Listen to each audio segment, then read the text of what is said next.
How's it going? Dave and Comic Book Investments. So I find this quite, I guess amusing is the only way I can describe it. But Joker 2, the movie that just came out, is already out of theaters.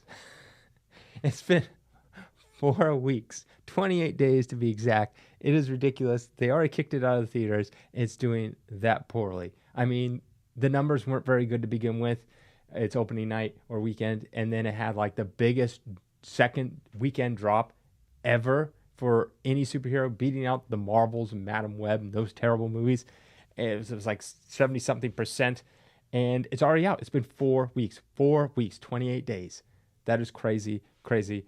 I just kind of want to look at these numbers and how insane they're going to lose so much money, just ridiculous amounts of money. So here's the numbers for Joker 2. I still can't believe it's already out of theaters. It wasn't even out this past weekend because I always look at the box office numbers of things. I like numbers. And so I was like, hey, Joker 2 is not even on there. Okay, so it ended up getting $201 million worldwide. Domestically, it only made $58 million. That is literally nothing. For a $200 million film to make, $200 million to make this film, that means you still have to include marketing budget. So this film, usually the way it works, and then the theaters take a cut. Usually the way it works, I believe, is like in order to be profitable or break even point is 2.5 times production budget, so roughly.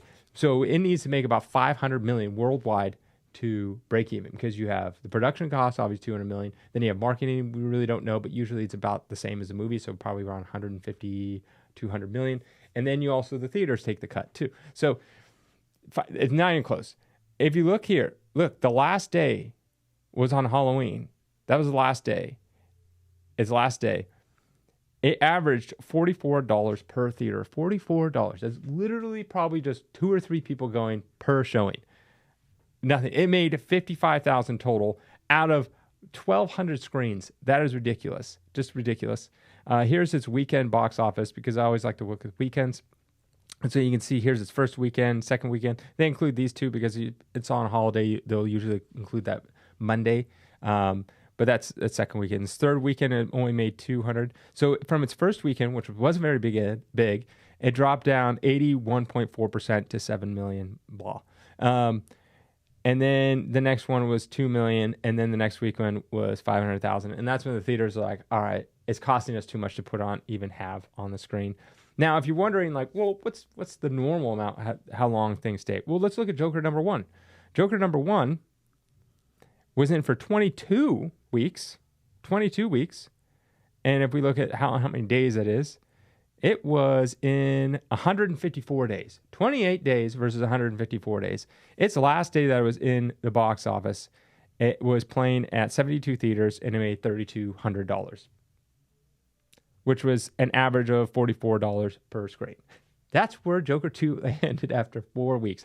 No one is seeing this movie. No one. And if you want to compare it to a more recent movie, Deadpool and Wolverine is still in the theaters. They're only in roughly under 100 theaters, and they're making about $200 per screen. And this is for Sunday, and it's been day 101. So it's still going, not strong. It's ranked number 20th in the theaters. That's because you could literally rent it or buy it at home. So it's no need. But it's still in the theaters, still. If you want to compare that to Madam Web was in the theaters for 65 days. Its last time it was in the theaters, it made a total of $47 between 17 different theater screens, and it was an average of $2 per screen. So that means they probably had 17 screens. Most people didn't go. One person went and saw one. So it still ended. Whoa. It ended with 43 million. What did Joker end with? 43 million, and Joker ended with 58. Almost the same as Madam Web. And Madam Web was a budget of what, like $1.50? I don't know. It doesn't say here, but it's probably like 50 or 75 million. Now, in contrast to a good movie, which I have recommended multiple times, is The Wild Robot. This is a great movie. This movie right now is at 121 domestic, so more than double, and it's at 269 total, which is more than the Joker 2, and it had a budget of like 75 million. Because I was looking at these numbers for Wild Robot, and it actually is making more. So last weekend it made 6.8 million. Then this weekend, this past one, it made 7.5. So it's actually going up, which is kind of crazy for a movie. And it moved up from the third spot because as movies are out longer, they move down the spots. And now it's up to the second spot, beating out a bunch of other stuff. People would, like anyone that's ever seen that movie, I'm just going to give it tons of praise. Anyone that's ever seen it is either said it's really good to like the best thing they ever saw. I don't know anyone that walked in, watched that movie and is like, it's trash, it's terrible, it's awful. Not happening whatsoever. So it's just crazy that Joker 2 is already out of theaters. Now people will say, oh, the superhero fatigue. No, that's dumb. It's dumb. We're at this point where people won't go see movies. They just won't see whatever's there, right? If you went back, I don't know, decades ago, people would have saw anything because there wasn't that much content. Think about it from the viewer's perspective. Back when I was a kid, if you want to see a movie in the theaters, you go to the theaters. It wouldn't come out onto VHS for rental or to buy for 6 months to a year after it was released. Like 6 months would be like generous. That would be fast. But no, it was literally you had to wait almost an entire year. If it was a really, really big movie, it'd probably be over a year before you could rent it. So a lot of people, their only chance to go see it was to go to the theater and watch it. And also, we had limited amount of channels on cable or just regular TV. The movies that did play, they're always edited, they're cut shorter because they had commercials. So you really didn't, and you didn't get to see stuff. It wasn't until later that they came out with something where you could record. There was like TiVo or something like that, or DVR.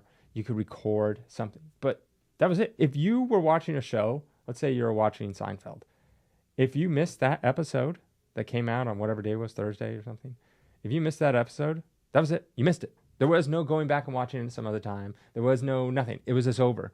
If now with Seinfeld, they're just every episode's its own thing. You don't even have to worry about. There's no continuing story. But if you're watching something where I had a continuing story, if you missed it, you just missed it. So a lot of people are like, I got to get home at 8 o'clock because I got to watch my show. Got to know what happens. Blah blah blah.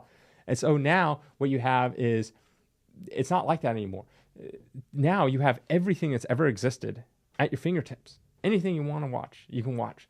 So now these movies aren't just competing, like these new movies aren't just competing with whatever's in theaters that moment. They're competing with every movie that's ever been in theaters prior because you can get them on Netflix or whatever. And every TV show that's ever existed, literally, since like the dawn of time. You can. I was watching a trailer for the Nosferatu, not the new one that's coming out. No, I mean the one from 1922. They recolorized it, which I saw a long, long time ago. I've already seen it, but the one from 1922.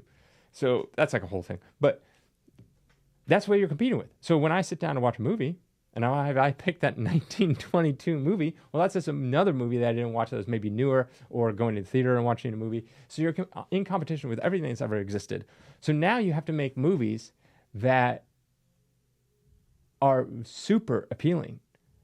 So I'll give you an example. I have not seen Venom 3 yet. I probably won't. Will I ever? Probably never. The reason why is I watched Venom 1. I enjoyed it. I didn't love it, but I enjoyed it. Venom 2 comes out, and I was just like, ugh. Like, it wasn't a very good movie, but the fight scenes were cool. So then I just come to this realization, well, I'm watching it, I'm investing 2 hours. That's not including the money if I go to the theater or the time to drive to the theater.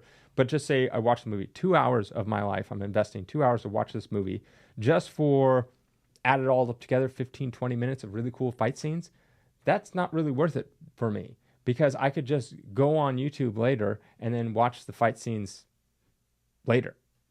I don't need to watch a whole 2-hour movie just for the enjoyable part. I watched Godzilla King Kong on HBO Max, and I literally just fast forwarded all the human parts. Anytime there's humans talking, I just fast forward, skip, until I got to a point where there's this Godzilla or King Kong, and I just want to see them. Because realistically, the story, I don't need to know the story. It's going to be terrible. The acting is going to be bad. The whole thing's going to be pointless. I don't need to hear the humans talk and complain about something when it has very little impact or anything. So I just want to see, Godzilla and King Kong fight. So there's really no, because I've seen the other Godzilla and King Kong movies, all of them, and then the worst parts are the humans talking. So it's like, why even subject to myself to that? So I just skip. And then the movie cut down. It's actually quite a lot. Skip down to probably like 30, 45 minutes. there. And I saw the whole, and I pretty much got the whole gist. Don't need to watch the human parts, worthless parts. So that's what's happening. I'll just watch Venom 3 and I'll just watch the highlights on YouTube or something later when they come out. So there's no real reason. So you have to give the people a reason to go and see this movie that they're going to spend 2 hours plus maybe money and time driving there. So it better be good. Just throwing superheroes on a screen doesn't work anymore. So it's not superhero fatigue. It's just bad movie fatigue. And bad movie can exist in any genre. It could be, action comedy. It could be a cartoon. It could literally be a romance movie. Whatever it is, sci-fi, doesn't matter. Horror. They exist all over the place. So The Joker was just a bad movie. Venom 3, I haven't seen it at all. So I can't really judge, but based off what other people have said, and most people have said, they all say it's pretty much garbage. And a lot of people are like, well, you have to see the movie for yourself. You can't go off critics and all this kind of stuff. It's like, okay, there's a point to that, because some movies that I really love, maybe the critics didn't love it as much. But then again, what am I supposed to watch every single movie that's ever existed so I can form my own opinion? I don't have that kind of time. No one has that kind of time.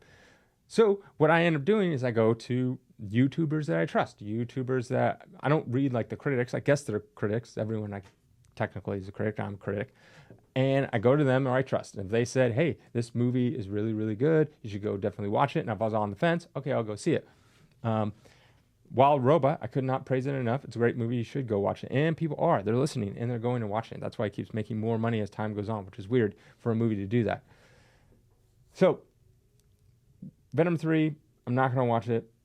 I just don't see a point. You just made a bad movie. They rushed it together. They didn't really take the time. And also, another thing is, we're in this day and age, you have to have people interested from the get-go. They have to be interested. Having critics or YouTubers, people suggesting movies to you might, if you're on the fence, move you over. But you have to get to that fence already to begin with. If you're not even near the fence, it doesn't matter. So many times people suggest movies. Oh, it's the best movie. You got to watch it. I'm like, nah, that's okay. I'm sure it's great, but I don't want to watch it because I'm not near the fence. You have to get to that fence to see if you even want to watch it. Like Venom 3, I'm not even near the fence. So I'm like, if here's the fence and me to get over this fence, I'm like way over here. So I don't know. There's not very many people that convince me. I would have to, literally, it'd have to be like a 10 out of 10 from everyone that says everything. And then even then, I would have to see the trailers and go, yes, I really want to watch it. But the thing is, I saw the first couple trailers, and it's like, I've seen this movie before. Venom 1 and 2 were the exact same movies. Oh, he fights a bunch of symbiotes. It's like, that's it? That's all you got? That's what you fought in the first one. And in the second one, oh, we got more this time. What is that going to do? That's not, more of the exact same? Everything's the same? And it wasn't like number 1 and number 2 were so good that it's like, oh, okay. Like, number 1 I thought was like a 7. Number 2, I thought was like a 3, or not a 3, like a 5. And so then this one, I saw the trailers and everything. So I'm at like a 3 of wanting to go see it. So it's a big hurdle for me to actually go way over here to actually want to watch it. So yeah, I mean, Joker 2, gone. I hope they won't learn. They won't ever learn. Just make a movie that people actually want to go see. That's the thing. It doesn't even have to be good. It can be a bad movie. But if everyone wants to see it, then it'll at least make money. But because you can make a good movie, like a lot of people ranted and raved about the new CGI cartoon, whatever, Transformers movie, got like a really good score. Everyone that watched it loved it, but people don't want to watch Transformers, or not enough of them to, warrant how much they spent on it. They made like 150 million, 200 million or something like that. But it cost like way more than that. All that kind of, so it lost money. But there's not enough Transformers fans actually want to go watch it, even though they made a good movie. That's the thing. There's a lot of people. It doesn't matter. It's like Game of Thrones. Everyone rants and rides, etc. to watch it. I don't care. I have zero interest in that show. I'm sure it's the best show in the world, but it makes no difference to me. I don't care to see it. I don't want to watch it. I don't have any interest in it. It doesn't matter if it's the best. It doesn't matter. It's the greatest thing ever. You know what I've never seen? I've never seen The Godfather Part 2 or 3 because I watched Godfather 1 and I was bored. So there we go. I mean, I watched Godfather 1 when I was younger. I'm not like a child, but like old enough to know what a movie is. And I was bored. I thought it was very boring. I watched it years later. That's the thing. It's like some of these movies, here's a tangent. Some of these movies, or even music or anything like that, comes at a certain time and is revolutionary for that time. But by the time I see it 30, 40 years later, it's already been done to death 1,000 times, and I've seen that movie 1,000 times. But at the time, it was brand new. No one's seen anything like it. But me, when I watch it years later, I've already seen tons of things like it. So now I'm just like, well, I'm comparing this to that. So that's it. Let me know if you've seen The Wild Robot. Have a good day. Oh, and one more thing. If you want to win this book, go over to collectorscomics.com. Free giveaway. All you have to do is click enter.